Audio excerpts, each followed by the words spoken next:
This is Decoding Learning Differences with Kimberlyn Lavelle. This is the beginning of a new series, Optimizing Your Child's Learning Through Getting to Know Your Kid.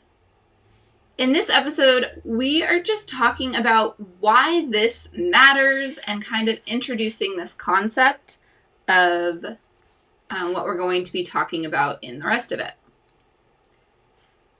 So, I just wanted to take a minute and really chat about what it means to optimize your child's education.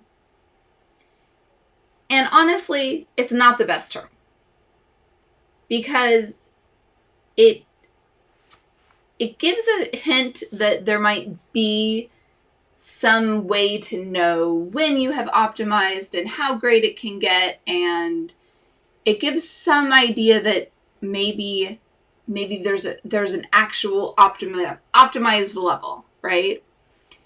And really what this is all about is just doing whatever we can to make your child's learning the best that it can be, knowing what we know, and with trying some different things. It is 100% about individualizing your child's education, thinking carefully about all of the different pieces. So some of the pieces that we're going to be talking about is your child's strengths, your child's interests, the learning environment that you have set up for your child, and how that might vary, the way you have things scheduled out, both within a day and within a whole year, and some pieces in between. So we're thinking, we're going to be also talking about learning preferences, the way your child learns best. We have a special episode that talks about diet with an interview with a pediatrician who is an expert in optimizing diet, although she wouldn't necessarily use that term because, again, we don't know at what point are we really optimized, how much better could it be. And none of this is about creating any amount of extra stress or extra to do. It's just about making things the best that we can, knowing what we know in as wonderful a way as possible.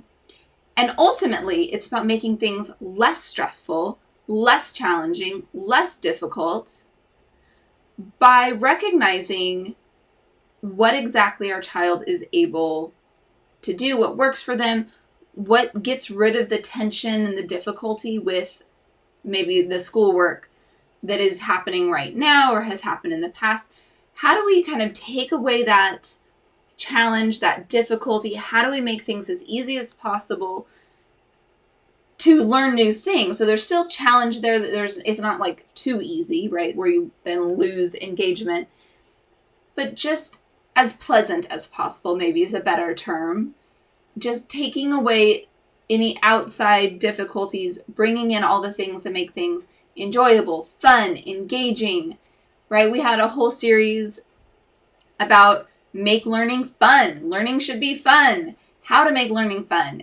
We talked about all of that, and this is kind of going a lot deeper into how to set up your child's education to be as fun and enjoyable and as optimized, as reasonable as possible, and knowing that all of this is going to change constantly because we're optimizing for who your child is in this moment, and your child is a different person in the next moment. So we're constantly looking at these things, constantly adjusting. But this series is going into what things you might want to be considering, keeping in mind, watching for, and adjusting constantly. So I hope that this is insanely valuable for you and that you love all of the content that we have to offer in this. I want to know, what are your thoughts? What are your expectations? What are you looking forward to in this coming series? So it's not just about what I've talked about today, but at any time something comes up for you and that you're thinking about it, I'd love to hear from you. Email me, Kimberlyn@decodinglearningdifferences.com. I look forward to hearing from you, and we will talk soon.